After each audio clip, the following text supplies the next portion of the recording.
Bueno, pues cambio de tema. Yo voy a hablar de telas, haciendo el apunte que yo no soy restauradora de tejidos, soy restauradora de arqueología, pero bueno, tampoco se ha hecho nada de restauración, como en el caso de ayer de los cartonajes y de los sudarios, y de conservación y documentación. En este caso, yo empecé a trabajar en la TT 209 en el año 2020, con la intención de estudiar el material textil procedente de unas jarras de un depósito de momificación. Es un tema que yo no había hecho nunca, yo no sabía lo que me iba a encontrar, y entonces, pues bueno, empecé como con la mente limpia de a ver qué hay. Esta es la... ¿Se puede apagar la luz?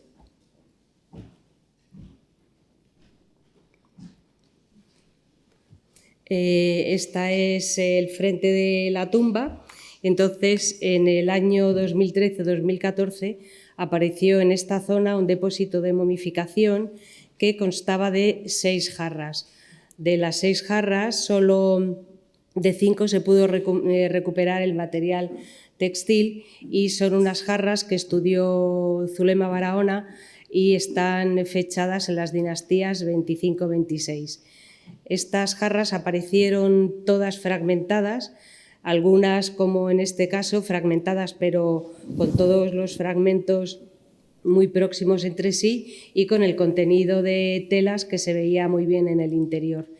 En otros casos, el material cerámico estaba más diseminado o incluso estaba muy poco en conexión y con los fragmentos de cerámica incrustados en bloques de tejido.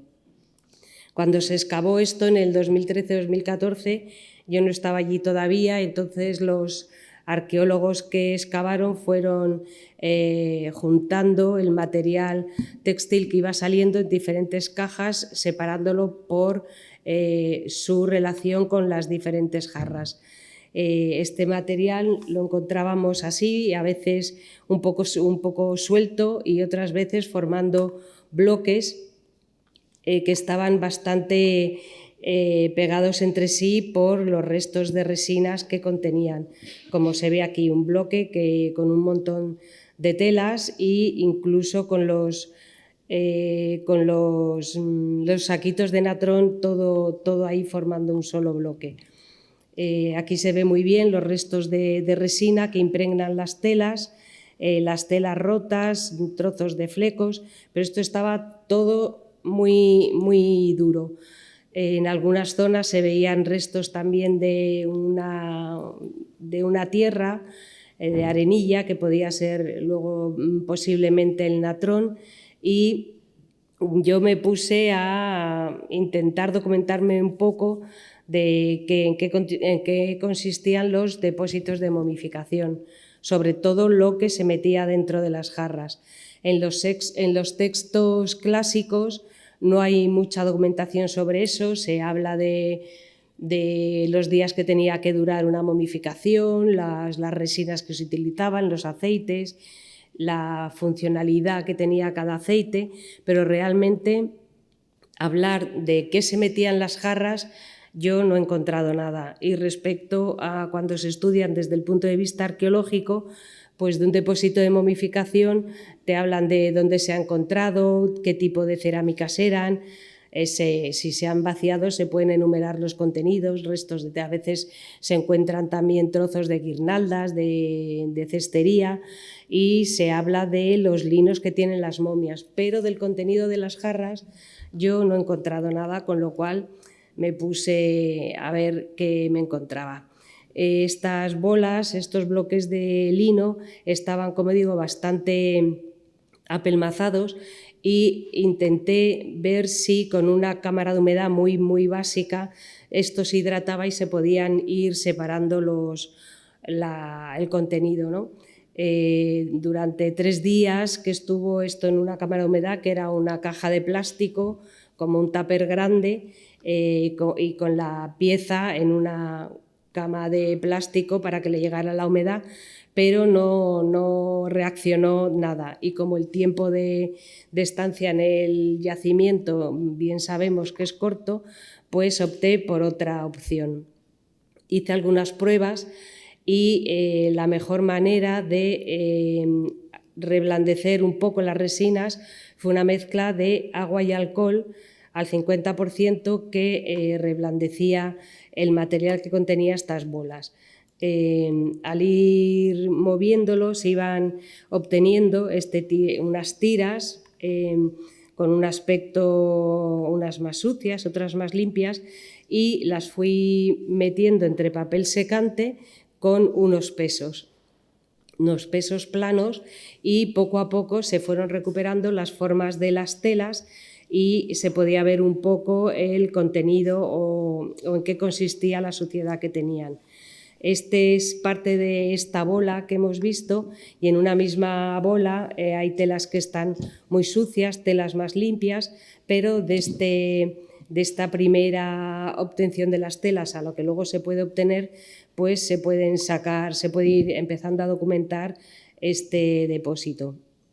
Al ir teniendo la tela estirada, algunas veíamos que tenían como restos de resinas, unos restos gordos, gruesos de resinas, duros, que al estar así nos puede indicar que las resinas se utilizaban bastante densas. Si hubieran estado más líquidas, las telas se hubieran impregnado de otra manera. Esto pueden ser resinas, restos de aceites, ceras. Esto es lo que menciona la literatura que se utilizaba en una momificación. Como realmente mucha gente no hace análisis porque no hay posibilidad de hacerlos, yo solo he encontrado unos datos de la Universidad de Pisa con un trabajo en un depósito de momificación, y el único material que documentaban era cera de abejas. O sea que, aunque en teoría pueda haber muchos materiales, muchos productos, la realidad pues a veces no coincide. También puede depender de la economía de la familia del muerto. Si había más economía, podían hacer una momificación más elaborada que durara más tiempo y utilizar más resinas. Si la economía era menor, pues era todo más rápido y con menos materiales. Otras tiras de otras piezas de tela, en vez de estos grumos como de resina, tenían todo este material arenoso, que posiblemente sea natrón mezclado con arena, que se utilizaba en mucha cantidad en las momificaciones. Cuando iba terminando con las telas, se quedaban las que tenían restos de resinas, quedaban muy rígidas, muy frágiles, o sea, prácticamente se podrían quebrar, clac, pero las que no tenían resinas quedaban flexibles y lógicamente bastante más limpias. En una misma jarra vemos que podía haber telas estaban muy sucias, con muchos restos de resinas, mientras que otras estaban sin restos de resina, lógicamente corresponderían a diferentes fases del trabajo de la momificación.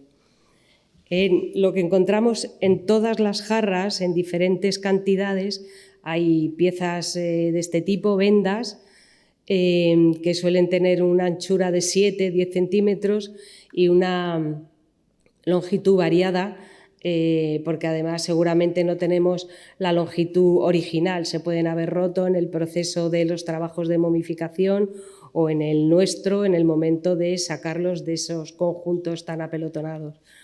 Hay muchos saquitos de natrón.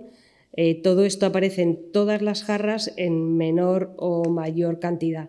Los saquitos de natrón tienen un peso muy variado, entre casi 100 gramos hasta casi medio kilo, con lo cual esto nos dice que en esto no eran los egipcios muy sistemáticos y ponían un puñado y ya está. Solo en 2 jarras hemos encontrado estas bolitas, que son como de 5 centímetros, muy, muy duras, muy impregnadas de resina, que no sabemos su utilidad. Yo pienso que podrían ser como unas muñequillas para aplicar la resina sobre el cuerpo del difunto. Y esto solo ha aparecido en 2 jarras, pero en todas y cada una de las jarras aparecen 1 o 2 telas rectangulares. Las telas, volvemos un poco a lo que dije ayer, todos los hilos tienen torsión en S, todas son de tafetán 1:1, y que es el tejido es más habitual en el Egipto faraónico. La densidad en todos estos fragmentos de tela varía mucho. Esto es una tela muy normal en el que el número de hilos de urdimbre es el doble que los hilos de trama. Eso es lo más habitual. No es una tela de una calidad, es una calidad media porque no es muy densa. Una tela muy buena sería una tela hecha con hilos muy finos. Entonces, en 1 centímetro cuadrado serían muchos hilos, pero porque son muy finos, no como en este caso, que parece una tela más densa, pero es más densa porque los hilos son más gruesos, no porque tenga más hilos. Y luego, bueno, vemos telas donde la cantidad de hilos de urdimbre y los de trama son muy diferentes, y todas estas diferencias a la vista producen un aspecto diferente de las telas. Cuando se hace una tela, varía la anchura. Las telas se hacían en telares que podían ser individuales o dobles. Si las telas se hacían en un telar individual, la anchura de la tela era más o menos como de 1 metro, porque el que hacía tenía como que abarcar el ancho de la tela que se hacía. En el caso de que fueran 2 personas las que trabajaran en el telar, la tela tendría el doble de ancho. La longitud, normalmente, como montar la urdimbre era un trabajo muy pesado, se podían hacer varias telas aprovechando el mismo montaje de urdimbre, con lo cual una tela puede tener un borde de inicio y unos flecos al final, o tener flecos en los 2 extremos. Una pieza de tela normal tiene el borde de inicio, que se identifica por cómo están los hilos de urdimbre en este extremo. Luego está todo el cuerpo de la tela sin bordes. Hay orillos, que son los remates longitudinales de la tela, los flecos del final, y siempre o casi siempre cerca de estos flecos hay estas pasadas múltiples de trama que hacen a modo de refuerzo ya cerca de ese extremo de la tela. Nosotros, en las telas que hemos encontrado dentro de este depósito, hay orillos. Hemos encontrado algunos fragmentos de telas que tienen orillos, hemos encontrado dobladillos, hemos encontrado orillos, las pasadas múltiples de trama, que vemos que en una pasada, en vez de ir solo un hilo, van 3, y se hace esta especie de líneas más resaltadas. Y muchas telas tienen flecos.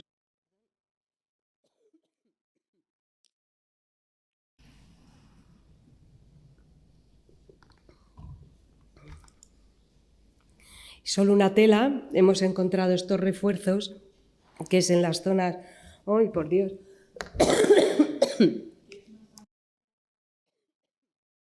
A ver, si en zonas de una tela desgastada por el uso, a veces se hacían estas puntadas que reforzaban la tela para poder prolongar su utilización. Cuando iba terminando, con el material de una jarra, lo extendía en una mesa que mide 1,20 por 1,20 la mesa, y esto me ayudó un poco a calcular la cantidad de superficie de tela que contenía una jarra. Aquí vemos las 5 jarras de este depósito, que se llama el depósito, lo llamamos el C2. Todas las jarras tienen los saquitos de natrón en mayor o menor cantidad, todos tienen vendas, las telas rectangulares, las 2 que tienen estas bolitas, y luego las que tienen algunos detalles. Las que no están es porque no tienen ningún tipo de borde. Calculando la cantidad de tela según lo que habíamos extendido en estas mesas, vemos que las jarras tienen entre 1 y 1,5 metros cuadrados. Tenía que pasar, no se me ha ido la voz, pero la cantidad total de este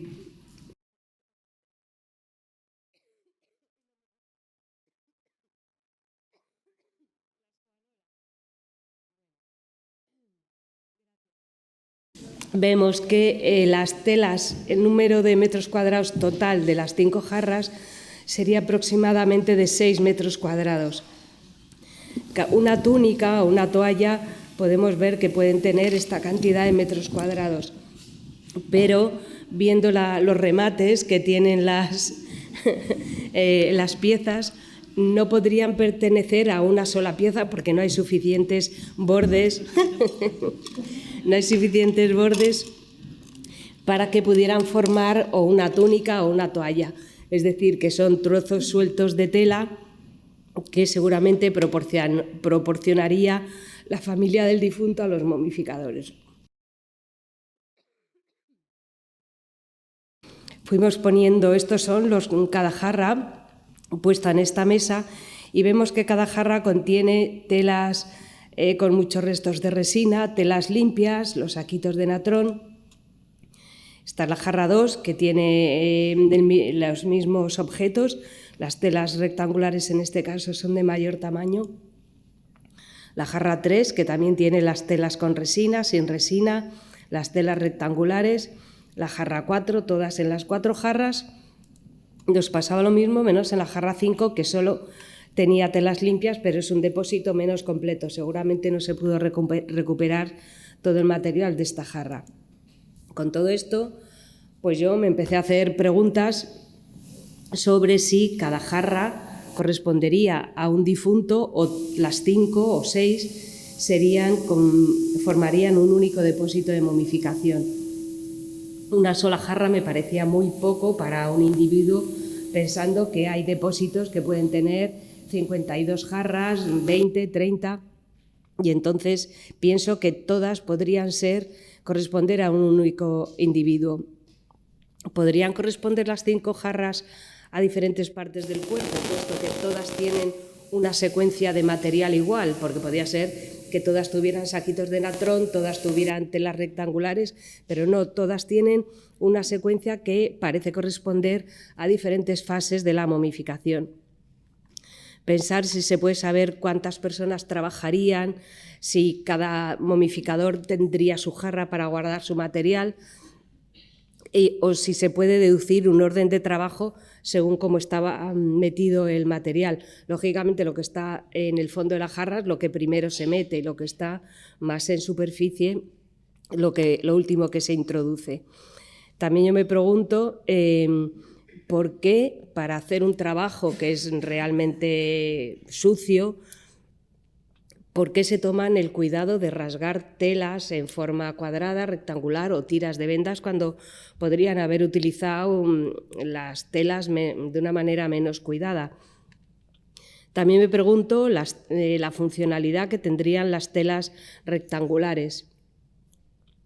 Y también me he preguntado si se guardarían también los restos orgánicos del cuerpo que se obtenían cuando se vaciaba un cuerpo para momificarlo.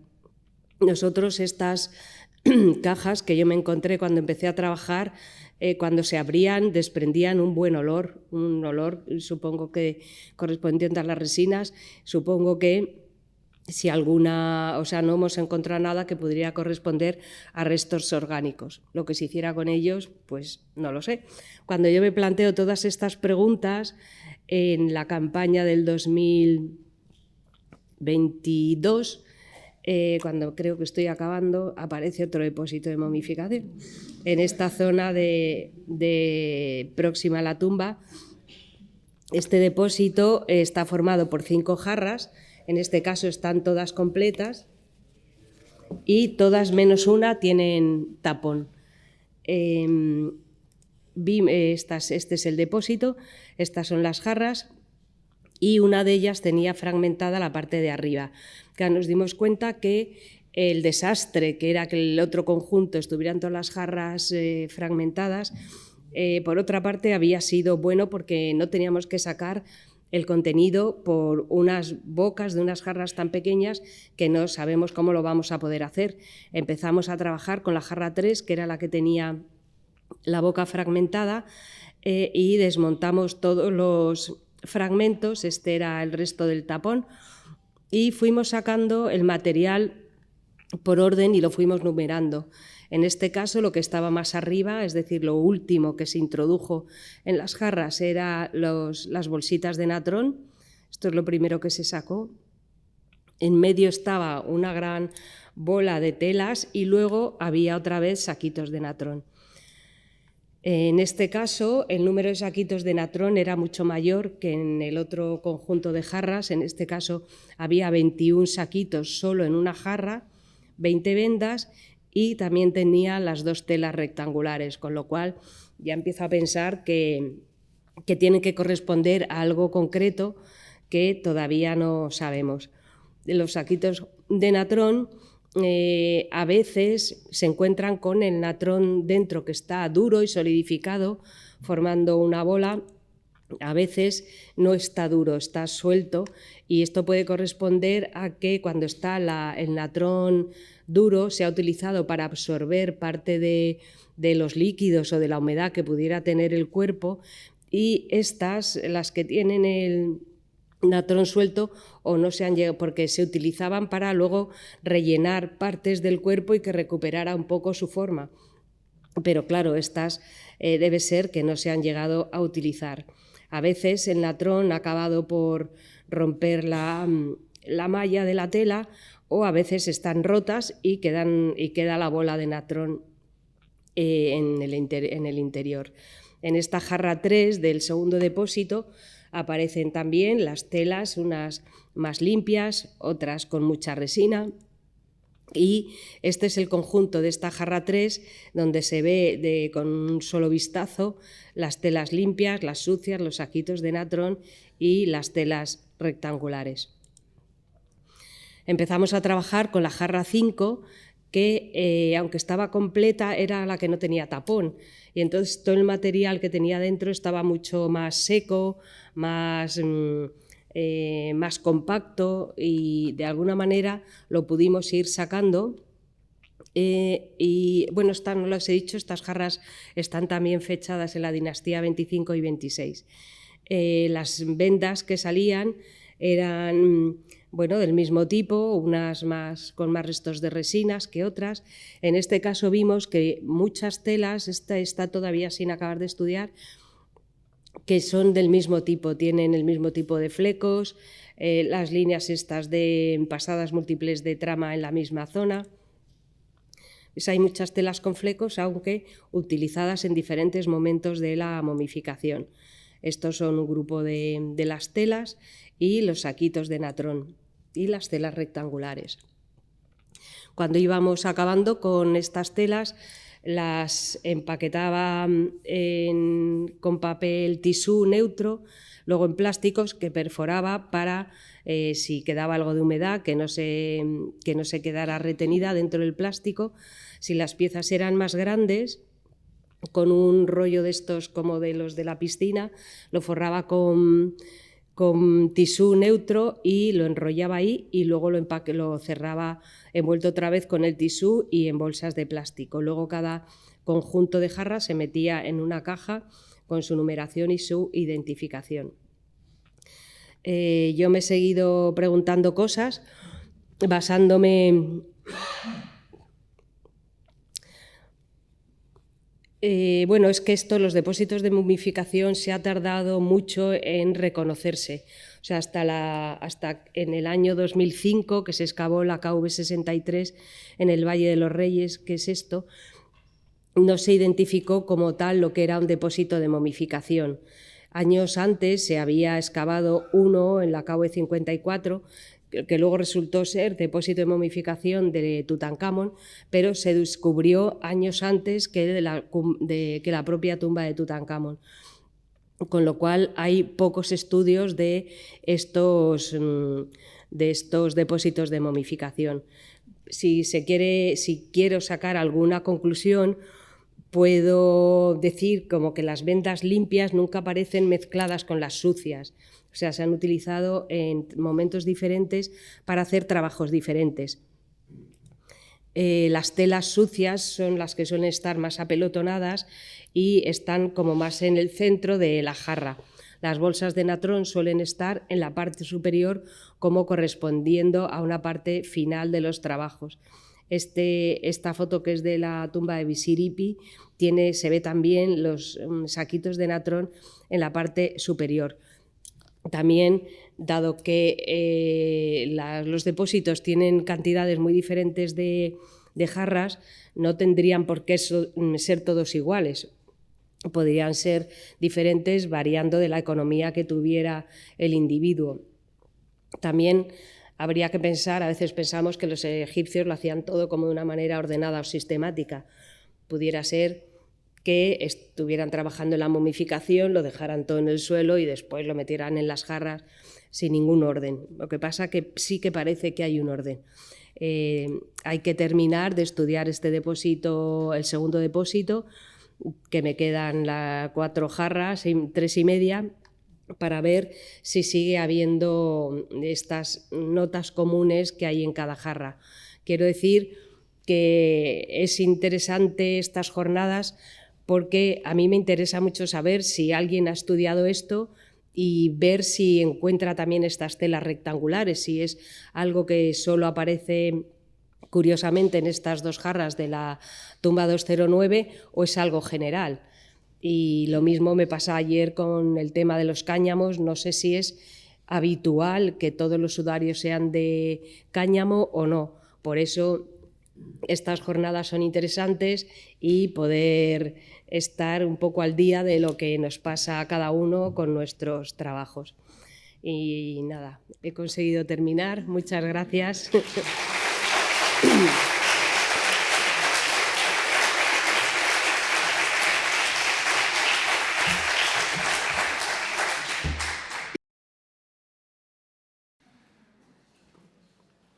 Pues si tenéis alguna pregunta.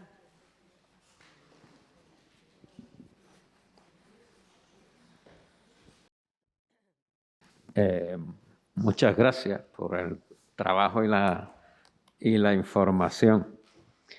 Me pregunto, entonces, según he entendido yo, estos depósitos, ¿era lo que sobraba de la momificación? Es las telas que utilizaban los que se dedicaban a momificar el cuerpo para limpiar el cuerpo del muerto, lo limpiaban, le sacaban las vísceras que metían en los vasos canopos, había otras que no, que yo no sé lo que hacían con ellas, limpiaban el interior del cuerpo y aplicaban resinas para que el cuerpo oliera bien, para flexibilizar la piel, para que el aspecto exterior del difunto fuera más adecuado. O sea, son las telas que utilizaban para momificar a una persona. O sea, era lo que sobraba después del proceso. Digamos, llevaban las telas limpias, las vendas, el natrón y lo que sobraba una vez realizado el proceso, lo guardaban y lo depositaban. Claro, o sea, no se lo llevaban. Claro, aunque sea un material que es sucio, como quien dice, no lo tiraban. Simplemente por haber estado en contacto con el difunto merecía el honor como de no tirarse, de ser guardado.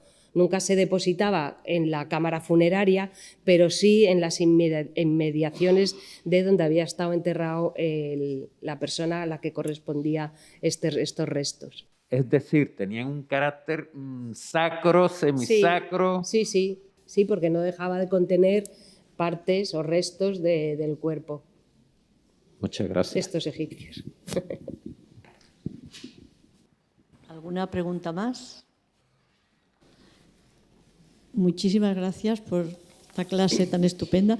A mí me da la sensación, claro, cuando uno oye hablar de la momificación en Egipto, siempre piensa en Tutankamón y aquellas cantidad de ungüentos y aceites, bueno, Tutankamón y los grandes, pero esto da la sensación que es una momificación low cost, ¿no? O sea, que ponen ahí... Perdón por la diferencia, pero claro, son... Hombre, estaría muy bien utilizar, analizar restos de resinas y ver si hay una o si hay... O sea, me parece que había como 27 aceites que se podían utilizar en la momificación. Sí, pero eso a lo porque eso mejor en tenía la de sus Tutankamón normas. estaría muy bien poder Sí. analizar y ver qué cantidad de productos se habían utilizado en esta en concreto. Pues sí, es interesante. Y lo que habéis encontrado en las ánforas o en los recipientes estos tan bien conservados con tapón, ¿los habéis vaciado?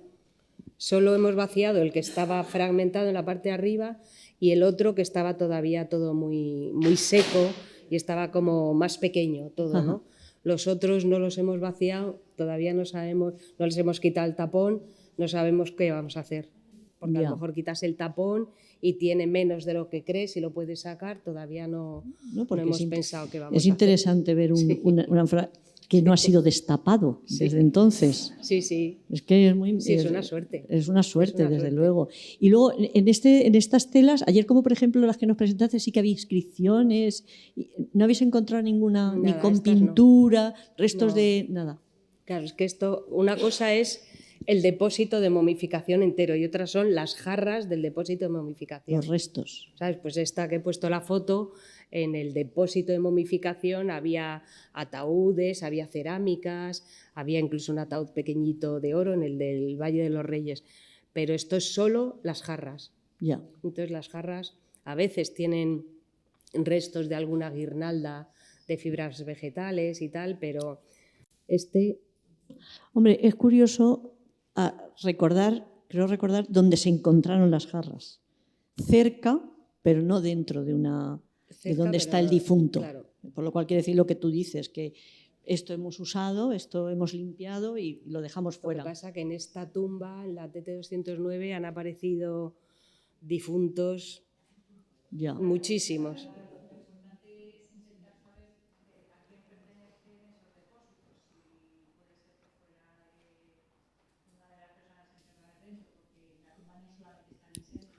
Tenemos la suerte de tener aquí a una de las arqueólogas que nos puede explicar más datos.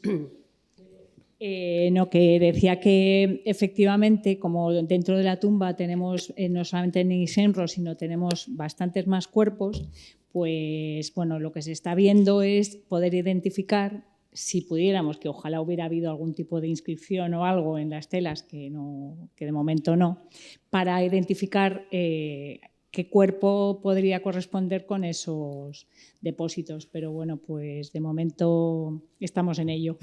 En el caso de que en esas telas que han limpiado, que han servido para limpiar, que puede haber restos orgánicos del cuerpo momificado, también se podría hacer algún tipo de analítica. Claro, eso ahí ya también dependerá de, como todo eso, hay que hacerlo en Egipto, ya sabes cómo To be el continued. proceso, Ya, pues, no es fácil. el dinero... Sí. Bueno, pues Todas esas cosas a las que estamos acostumbrados, ¿no? Ojalá, sí, sería magnífico. Sí. porque ya tenéis muchos datos en la mano de cómo se guardaban aquellas telas.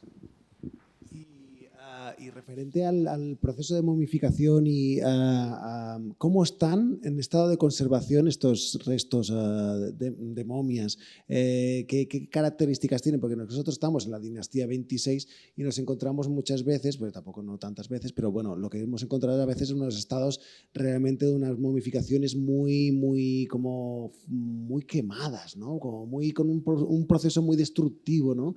No son elementos súper sólidos, sino al revés, es muy quebradizo, ¿no? Quizá por un exceso de natrón, no sé, por un exceso de algo que les produce bueno,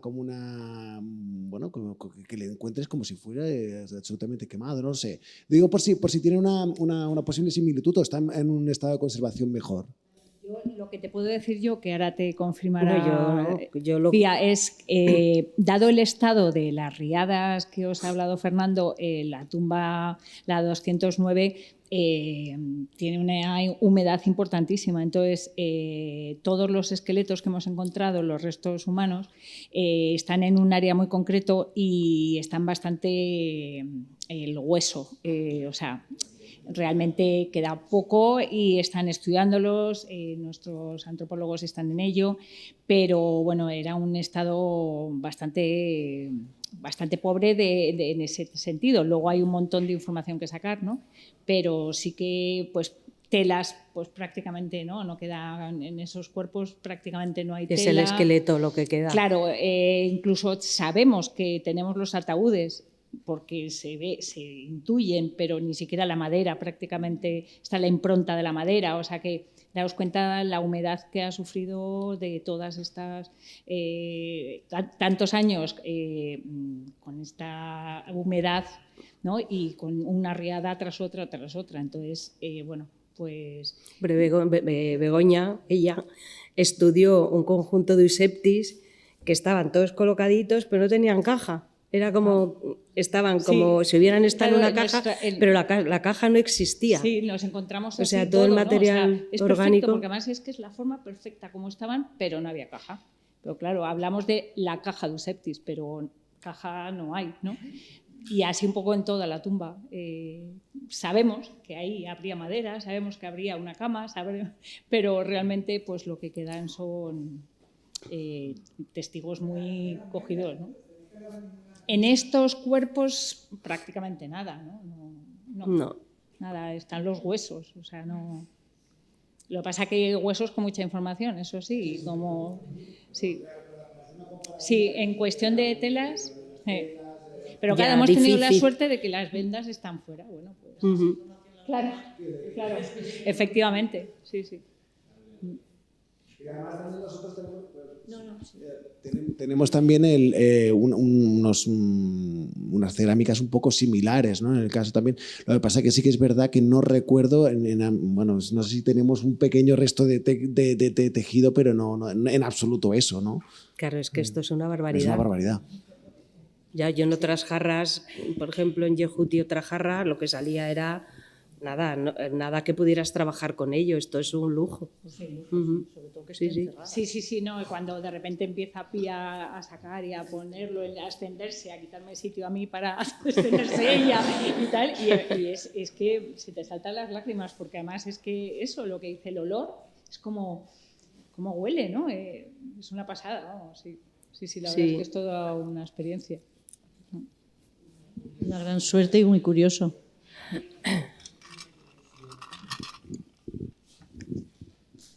El hecho del Wadi ese es preexistente, porque no parece muy creíble que la tumba se inserte justo en el nivel más bajo del Wadi. ¿Hay algún accidente geográfico?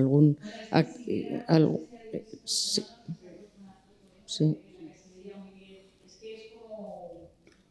Sí, un cono de... Sí. Pero no ha habido alguna fractura posterior a la construcción de la tumba, porque, bueno, se me ocurre porque yo soy de otro campo. Pero sí que ha sido reutilizada. Durante tiempo. Entonces, de hecho, Fernando tuvieron que construir, ¿verdad? Para frenar el agua, ¿no? ¿Dónde está? Eso está claro, porque incluso las momias están superpuestas unas encima de otras. Incluso las momias están superpuestas una encima de otra, o sea que ha habido reutilizaciones, ¿vale? Y la construcción, bueno, este valle o este wadi está asociado probablemente a un camino ritual, ¿no? Probablemente que vaya desde el Ramaseun hacia la montaña, ¿vale? Entonces era un sitio especial de construcción. Este hombre a lo mejor solo tenía dinero para hacerlo en el fondo del wadi y no tenía dinero para hacerlo en una zona más alta. Pero sí que parece que está todo asociado a un proceso ceremonial, procesional, y puede que haya una vía de comunicación. Entonces, un sitio especial. Entonces, cuando no queda ese sitio, supongo que irían cogiendo las plazas o las parcelas peores, ¿no?